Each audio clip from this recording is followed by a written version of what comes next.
Mayor Infantri Teddy Indrawijaya, ajudan Menteri Pertahanan Prabowo Subianto, ikut hadir dan mengenakan baju khas pendukung Prabowo Gibran saat debat perdana.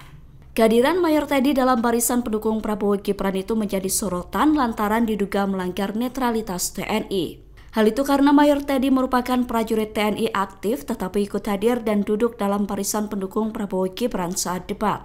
Bawaslu saat ini masih mengkaji dugaan pelanggaran yang dilakukan Mayor Teddy. Hal itu dikonfirmasi oleh Ketua Bawaslu Republik Indonesia Rahmat Bagja pada Senin 18 Desember 2023. Rahmat mengatakan Bawaslu akan menyampaikan dugaan pelanggaran netralitas Mayor Teddy kepada Panglima TNI Jenderal Agus Subianto. Sebab menurutnya dugaan pelanggaran tersebut berkaitan dengan netralitas TNI. Pengkajian ini dilakukan berdasarkan inisiatif Bawaslu. Hal itu karena di media sosial sudah ramai tersebar video Mayor Teddy ikut bersorak dan duduk di bangku Prabowo Gibran saat debat. Sementara itu terkait pemberian sanksi jika terbukti melanggar netralitas, hal itu akan diserahkan kepada Panglima TNI. Di sisi lain, Kapuspen TNI Laksda Julius Wijoyono mengatakan kehadiran Mayor Teddy dalam debat hanya karena menjalankan tugas sebagai ajudan Prabowo saja.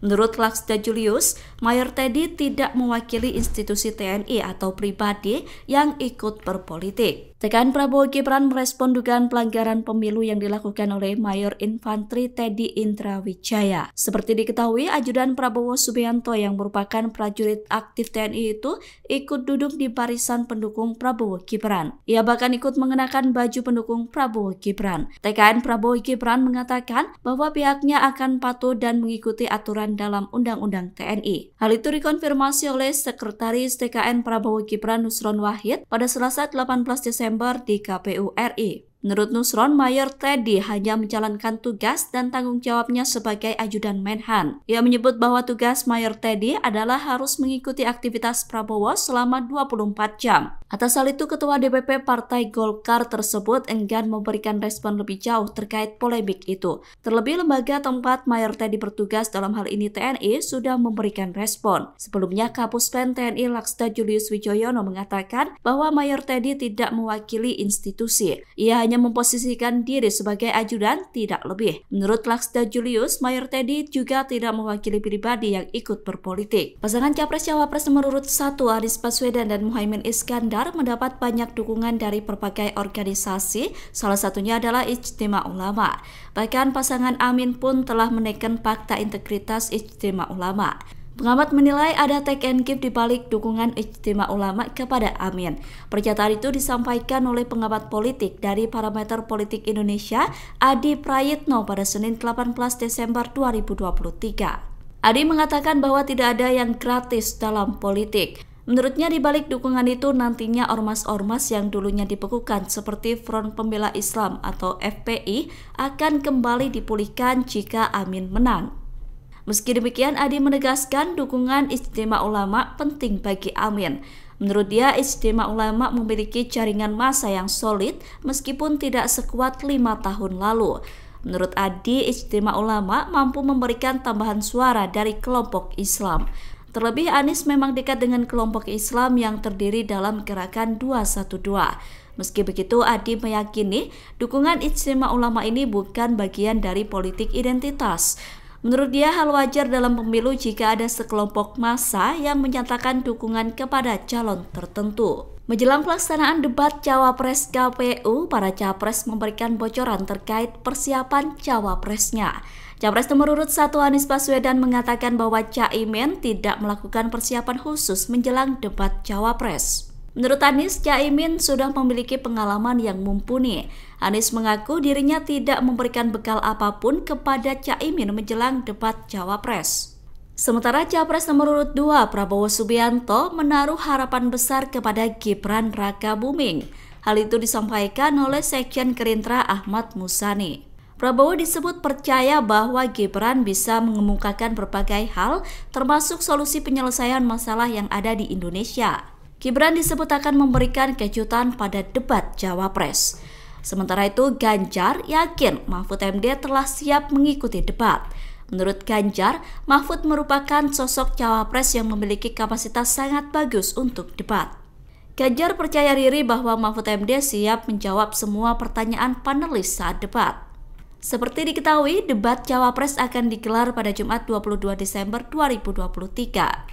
Debat tersebut mengangkat tema ekonomi kerakyatan, ekonomi digital, keuangan, investasi pajak, perdagangan, pengelolaan APBN, APBD, infrastruktur, dan perkotaan. Dua orang yang pernah dipidana kasus korupsi hadir dalam acara deklarasi Generasi Muda Indonesia untuk Prabowo Gibran.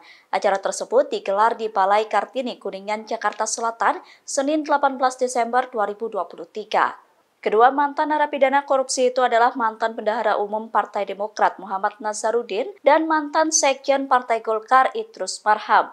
Dilansir dari Kompas.com, Nazarudin tidak nampak ketika acara berlangsung di dalam Balai Kartini. Ia justru terlihat sedang berbincang dengan Idrus di luar gedung sebelum pulang. Dalam menghadiri acara itu, Nazarudin mengenakan jaket berwarna biru bertuliskan Relawan Pemuda Masjid.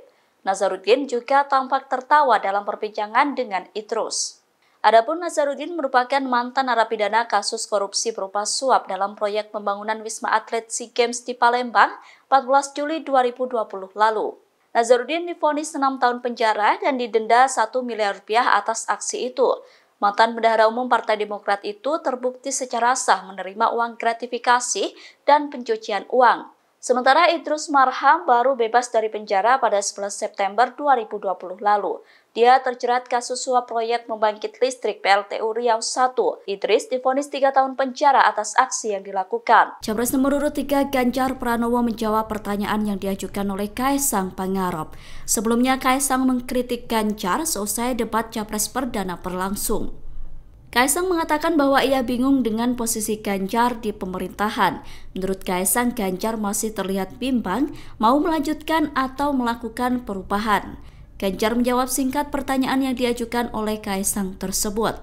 Ganjar mengatakan ia bersama Mahfud MD tidak di posisi perubahan ataupun meneruskan pemerintahan. Hal itu disampaikan Ganjar di Wonosobo pada Senin 18 Desember.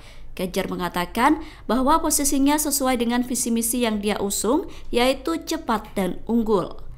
Seperti diketahui, Kaesang bingung dengan posisi Ganjar di pemerintahan apakah akan mengusung perubahan atau melanjutkan program Jokowi.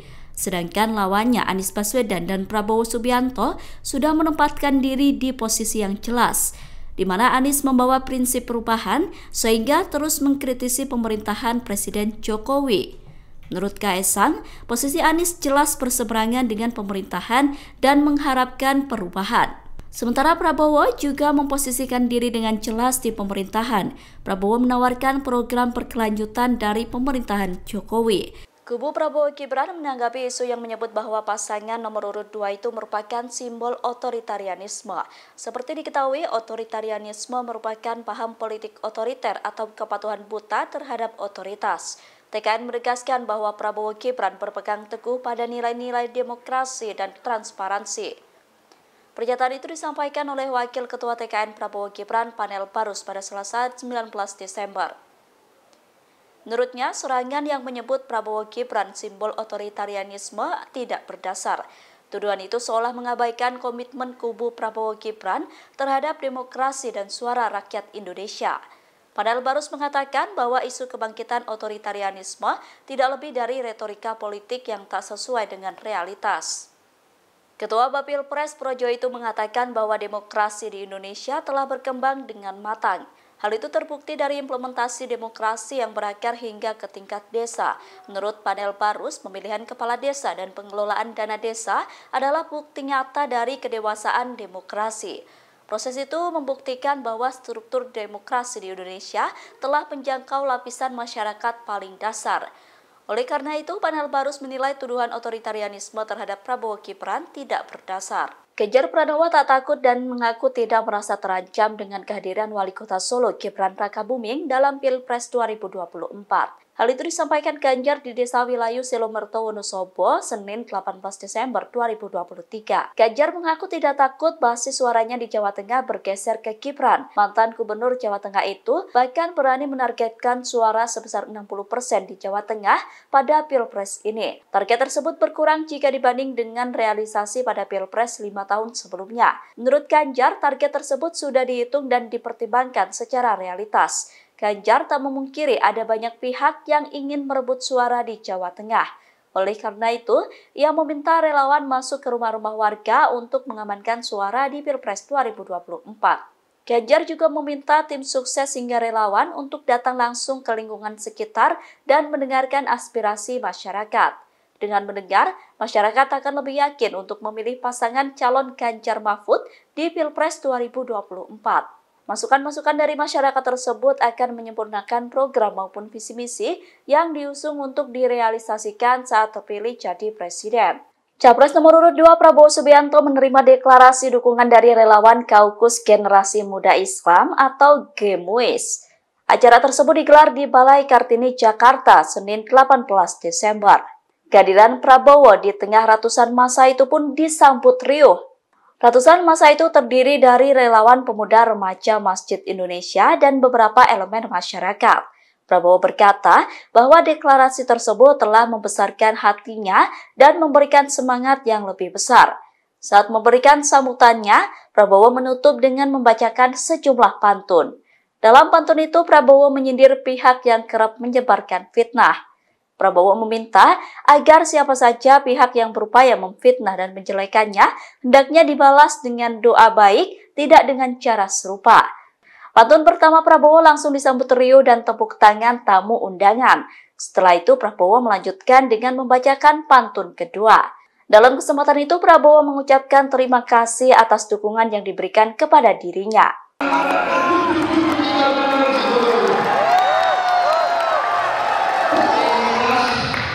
Naik berarti singgah sebentar membeli sepatu.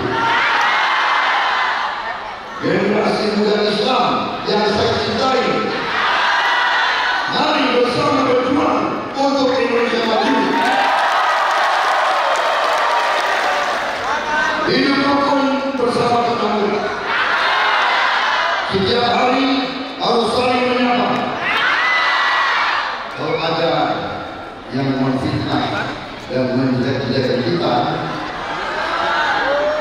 mari kita doakan bersama.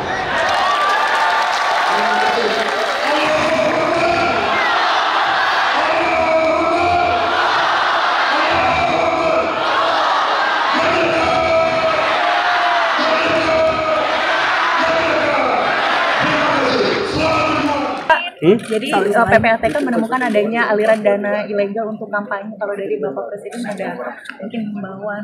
Ya, semua yang ilegal dilihat saja.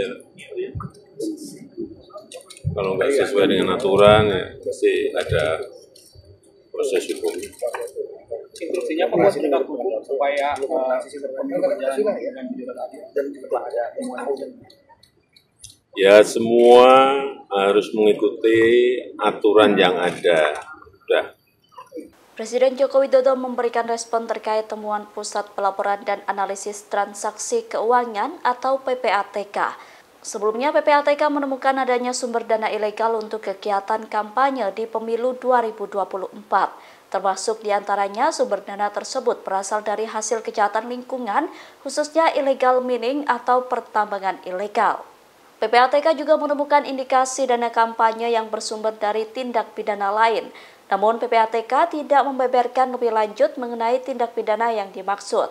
Menurut Presiden Jokowi, temuan tersebut perlu dilihat apakah sumbernya ilegal atau tidak. Pernyataan itu disampaikan Jokowi selesai meresmikan jembatan Otista di Bogor, Selasa 19 Desember.